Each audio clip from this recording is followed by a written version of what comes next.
Hello everybody, today I will show you how to fix parameter incorrect problem in Windows 11, 10, 8 or 7. If you find this video helpful, please consider subscribing and liking. Go to Windows search bar, type run, click and open it, type regedit, click on OK, copy the registry path from description and paste it, click enter. Copy your problematic service name,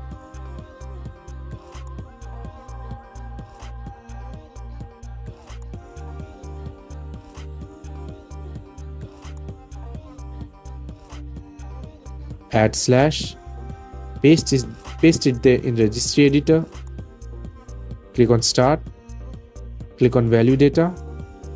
If you want to make it automatic, type 2. If you want to make it manual, type 3. If you want to make it disable, type 4.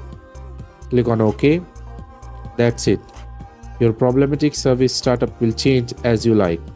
That's it. Thanks for watching.